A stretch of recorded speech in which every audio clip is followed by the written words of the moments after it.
Bonsoir, chers frères et sœurs en Christ. C'est véritablement une joie pour moi, comme je le dis toujours, de partager la parole de Dieu avec vous. Je suis Michael Bogu, je suis disciple de Christ avant d'être serviteur du Dieu vivant. Voilà, très important à spécifier. Ce soir, nous allons encore partager la parole de Dieu. Prions le Seigneur. Notre Père et notre Dieu, nous bénissons ton nom, nous t'élevons. Nous proclamons ton règne, nous célébrons ta victoire. C'est toi qui as remporté la victoire sur Satan à Golgotha. Tu nous as donné la victoire, tu nous as délivrés de toutes les chaînes. Et maintenant, nous pouvons parler de toi, annoncer ton nom. Nous pouvons dire à Satan, arrière de nous dans le nom de Jésus, recule. Nous bénissons ton nom, nous t'élevons. Merci pour cette parole que tu mets dans mon cœur. Édifie-moi, édifie les frères dans le nom puissant de Jésus. Alléluia. Mais voilà, Michael Bogu est votre serviteur là pour partager la parole de Dieu avec vous. Voilà. Ce soir, je voudrais te dire, abandonne la distraction qui t'empêche de découvrir ta destinée. Parce que cette semaine qui suit, je vais beaucoup prêcher sur l'être humain en tant que tel. L'être humain, la capacité pour lui d'atteindre sa destinée.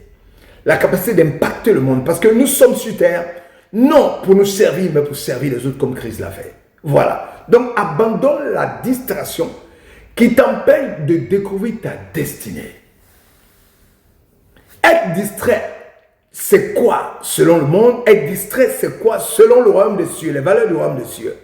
Être distrait selon le monde, c'est faire. Être distrait selon le monde, c'est faire beaucoup de choses à la fois. Vouloir s'orienter en même temps sur plusieurs aspects de la vie, sur plusieurs activités. Savoir le regard tourner sur plusieurs choses à la fois. Vouloir tout faire à la fois. Ça, c'est la définition de la distraction. Être distrait selon le monde. Mais selon les valeurs du royaume. Être distrait selon les valeurs du royaume, c'est faire beaucoup de choses qui ne sont pas liées à votre destinée. C'est faire beaucoup de choses qui ne sont pas liées à ma destinée. Voilà. C'est ça, être distrait. Être distrait selon les valeurs du royaume, selon les valeurs du royaume, c'est faire beaucoup de choses qui n'ont aucun lien avec ma destinée. Avec ta destinée, c'est ça. L'ennemi de la grandeur n'est pas l'échec. L'ennemi de la grandeur, c'est la familiarité avec des choses qui ne sont pas liées à la connaissance, à la voie qui mène vers ta destinée. C'est de cela qu'il s'agit. L'ennemi de la grandeur n'est pas l'échec. L'ennemi de la grandeur, c'est la familiarité que tu as avec des choses qui ne sont pas liées à la connaissance, à la voie qui mène vers la connaissance de ta destinée. C'est ça l'ennemi de la grandeur. Parce que Dieu t'a envoyé sur terre pour faire de toi un homme grand. Grand pour toi-même, non. Grand pour impacter les nations. Voilà. Si tu es à l'aise avec les choses qui n'ont rien à voir avec la vie du royaume, si tu es à l'aise avec les choses qui n'ont rien à voir avec la découverte de ta destinée, quand bien même Dieu te montrera ta destinée, tu seras insensible à son message. Je te le dis. Parce que tu es à l'aise avec des choses qui n'ont rien à voir avec ta destinée. Donc quand l'Éternel va parler, tu n'entendras pas. Tu seras sourd parce que tu seras concentré, focalisé sur tout ce qui te distrait. Dans Luc chapitre 10, Marthe était occupée à servir tandis que Marie était assise aux pieds de Jésus. Marthe s'est plainte, mais Jésus a dit quelque chose de puissant. Tu t'inquiètes, tu t'agites pour beaucoup de choses, mais une seule chose est nécessaire. C'est le but que nous voulons tous atteindre. Tu dois programmer tes priorités. Sinon, la vie programmera tes distractions. La discipline, elle est le pont qu'il y a entre ta destinée et son accomplissement. C'est-à-dire, l'accomplissement est là, ta destinée est là, mais le pont qu'il y a, c'est la discipline. Plus tu es discipliné, plus tu accompliras ta destinée.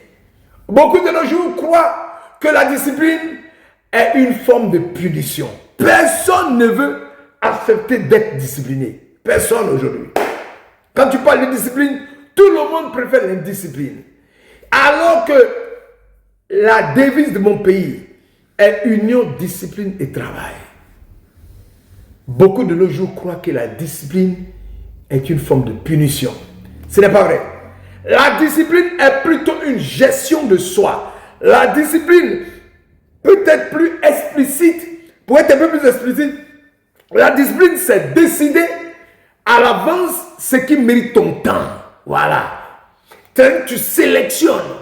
Les choses qui ne méritent pas ton temps, tu les dégages. Les choses qui méritent ton temps, c'est ce que tu utilises et tu travailles. Voilà.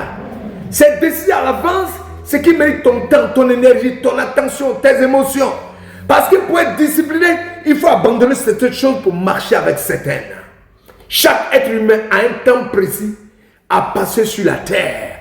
Le temps est le seul don égal que Dieu a donné à tous les êtres humains. La différence entre les personnes qui accomplissent leur destin pour lequel Dieu les a envoyés et les personnes ordinaires, ce n'est pas le temps, c'est la concentration. C'est être focus dans la prière à la découverte de ta destinée. Lorsque tu connais ta destinée, tu vas accomplir la raison pour laquelle Dieu t'a envoyé sur terre. C'est ce que je viens de te dire ce soir. Oui, il faut être concentré, focus, pour pouvoir atteindre ta destinée. Nous avons besoin d'être disciplinés parce que sans discipline, nous ne pouvons avoir une vision. Nous avons besoin d'être disciplinés parce qu'une vision sans discipline est une hallucination. Habakkuk chapitre 2, verset 2 à 3 dit, écris la vision et rends-la claire. Dieu ordonne aux prophètes d'écrire la vision, de la graver sur des tablettes pour qu'elle soit lisible facilement. Cette vision concerne un temps futur fixé. Et bien qu'elle puisse sembler tarder, elle s'accomplira sûrement, encourageant la foi et la patience. Pourquoi? Lorsque tu as une vision claire de ta destinée et que tu te disciplines pour accomplir cette destinée, tu atteindras ton objectif sûrement, sans problème. Quand la vision de ta destinée est claire, tu fais la différence entre ce qui est prioritaire et ce qui est distraction, t'empêchant d'atteindre le but. Et tu tries, comme on dit. Certaines choses qui veulent se produire dans ta vie pour t'empêcher d'atteindre la destinée glorieuse que Dieu t'a préparée exigent de toi simplement que tu dises non. Il faut savoir dire non. Tu dis non à telle activité, tu dis non à telle relation, tu dis non à tel élément qui va t'amener dans le péché et te distraire. Parce que tu as un objectif à atteindre et tu veux que l'Éternel te révèle cela. Et tu as besoin de t'isoler, de rester dans la solitude pour que Dieu puisse travailler sur ta vie. Laisse-moi te dire que tu ne peux pas accomplir ta destinée pleinement lorsque tu es constamment en train de te laisser distraire. Ta destinée exige le silence afin d'écouter Dieu te parler. L'accomplissement de ta destinée va exiger de toi la solitude. L'exemple par excellence, c'est Jésus qui s'est retiré souvent loin de la foule. Jésus s'est retiré loin de la foule, pas parce qu'il n'aimait pas les gens, mais parce qu'il avait besoin d'une intimité à son Père pour pouvoir accomplir la raison pour laquelle il est venu sur terre. Chaque grand homme de Dieu dans la Bible a vécu des moments d'isolement.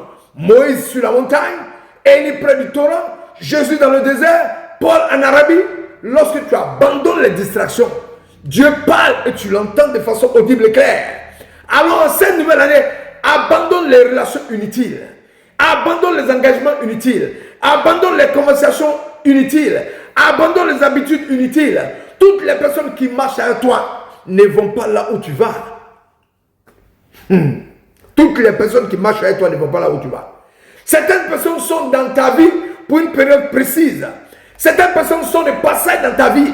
Ne t'accroche pas à des personnes qui ne sont que de passage dans ta vie. De telles personnes vont te retarder et t'empêcher de découvrir ta destinée et de l'exécuter. C'est ce que je suis venu te dire ce soir. Ne te laisse pas distraire. Focus dans la prière, dans la révélation de la destinée que Dieu t'a donnée, et il accomplira. Que l'Éternel te bénisse. Et on continue demain encore à prêcher l'évangile. Alléluia. C'est une joie pour moi de prêcher l'évangile. Je suis toujours dans la joie. C'est ma joie parfaite, ça. C'est ce qui me rend heureux. Que tu sois béni et que l'Éternel soit avec toi. Abandonne les distractions et va droit vers la destinée que Dieu t'a donnée. Découvre-la et impacte la terre. Manifeste la puissance que Dieu a mis en toi pour impacter la terre et la changer. C'est la raison pour laquelle tu es sur cette terre. Pour accomplir ta destinée et non pour te servir. Que l'Éternel te bénisse. À demain pour prêcher toujours. Alléluia.